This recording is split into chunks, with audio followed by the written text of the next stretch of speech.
let's take a look at how the temperature boundary condition gets incorporated into the framework that we have been discussing. And the temperature boundary condition is called an essential boundary condition, and I'll indicate why.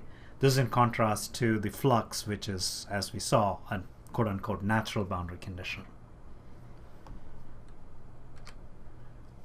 So we have our 4 nodes arranged along a line, and I've shown it within the context of the bar.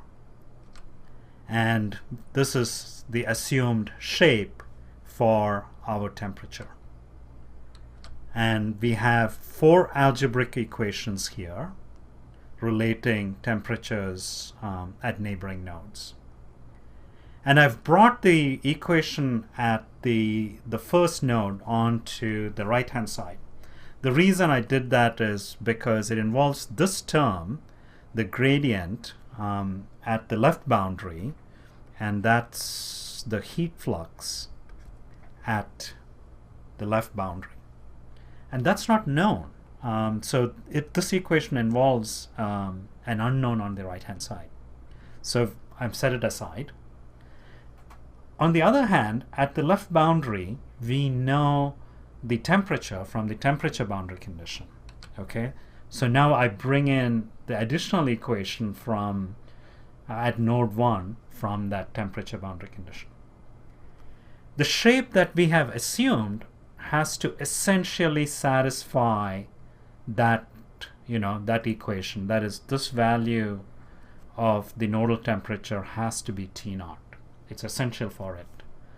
Which is why this is known as an essential boundary condition. Okay, that's the terminology, and contrast it to the flux boundary condition here, which you can't say that the shape has to essentially satisfy that. In fact, we'll see that the shape won't satisfy that the natural or the flux boundary condition.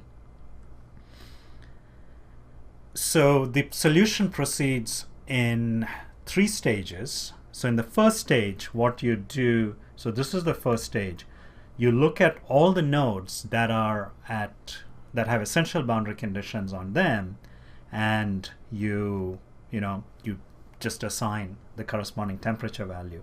So for here, the solver would look at this node and say, hey, there's an essential boundary condition on that node, and that value of temperature has to be T0, and so you know that value.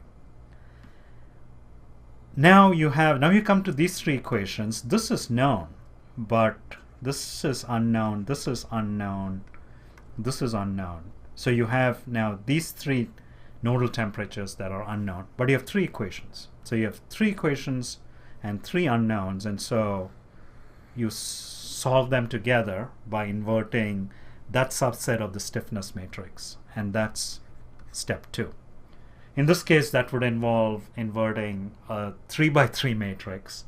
Now people are doing ridiculously large problems, 100 million unknowns. So you're inverting 100 million by 100 million stiffness matrix for very complicated problems. And if you do it cleverly and you have very fast computers, you can do that with today's computers. And then after stage 2, I know all my nodal temperatures. Okay, so all the nodal temperatures have been determined, and I basically know my temperature distribution. Then what do I do with this equation here? It turns out you can do something very important. So in the third stage, you can come to this equation and say, hey, now I know T1 and I know T2, and this is a known quantity, so I can determine the flux at the left boundary. And if I take Q1 and multiply it by the area, that's the amount of heat flow leaving or entering through the left boundary.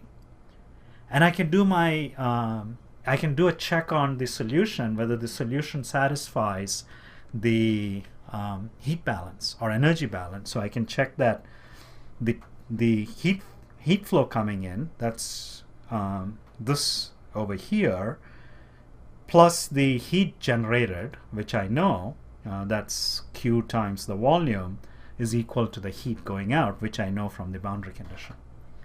So this entity turns out is very important to check the energy balance, and it's called a reaction in ANSYS. And you can ask, you can request what the reaction is from ANSYS and then do a check on the energy balance, and you'll be doing that.